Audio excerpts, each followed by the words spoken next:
मुंगेर में ठंड और तेज पछुआ हवा के बीच आस्था और तपस्या का अद्भुत दृश्य जिले के असरगंज में देखने को मिला, जहां बद्री विशाल धाम के महंत अभिराम दास जी अपने मंडली के साथ दंड प्रणाम यात्रा पर निकल पड़े हैं। कड़ाके की ठंड भी उनकी श्रद्धा के आगे बेअसर नजर आई। दरअसल मुंगेर जिले के असरगंज के कच्ची कांवरिया पथ पर उस वक्त श्रद्धा का दुर्लभ नजारा दिखा जब बद्री विशाल धाम के महंत अभिराम दास जी ने दंड प्रणाम यात्रा की शुरुआत की। आपको बता दें, बद्रीनाथ से सुल्तानगंज उत्तरवाहिनी गंगा पहुंचकर जल भरने के बाद वे अपने दर्जन भर सहयोगियों के साथ करीब 105 किलोमीटर की कठिन यात्रा पर देवघर के लिए रवाना हुए हैं, जहां वे बाबा बैद्यनाथ का जलाभिषेक करेंगे। महंत अभिराम दास ने बताया है कि वर्ष 2019 और 2025 में कैलाश मानसरोवर यात्रा के दौरान उन्होंने श्रद्धालुओं को भीषण ठंड में दंडवत यात्रा करते देखा था।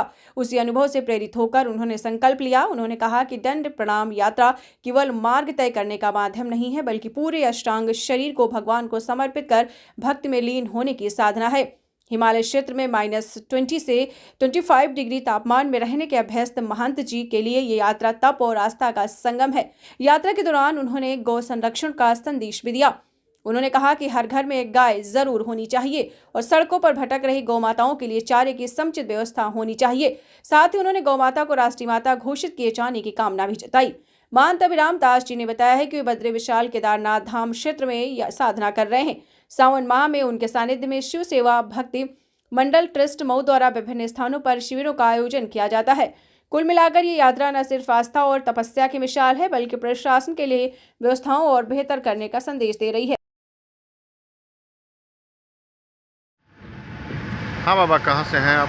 जय श्री राम। हमारा नाम अभिराम दास है और हम बद्रीनाथ से आए हैं। यहाँ पे हम लोग श्रावण में भंडारा का आयोजन करते हैं, तो यहाँ हमेशा देखते थे ढेर सारे दंड करने वालों को, तो मन में जिज्ञासा हुई थी। 2019 में कैलाश मानसरोवर और 2025 में भी गए थे, वहाँ भी हम बार बार लोगों को देखते थे दंडवत यात्रा करते हुए, तो हमारे मन में भी जिज्ञासा थी। दंडवत यात्रा का यही महात्म्य है, पूर्ण समर्पण।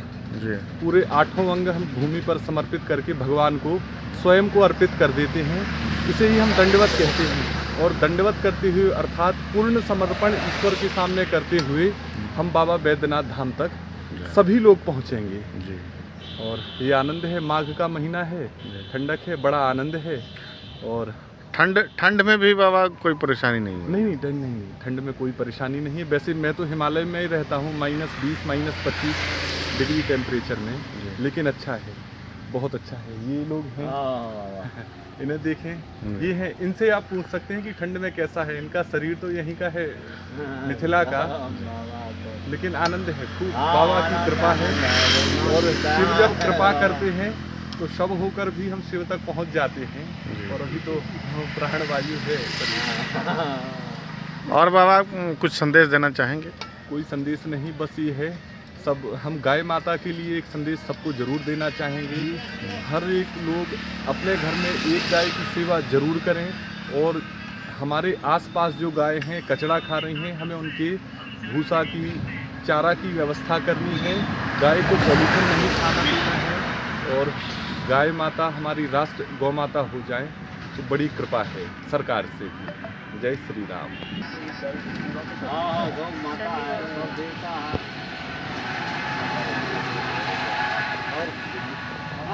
आपके विषय में ही बताया कि महाराज हमारे आपको 9 से बराबर सेवा दे रहे हैं।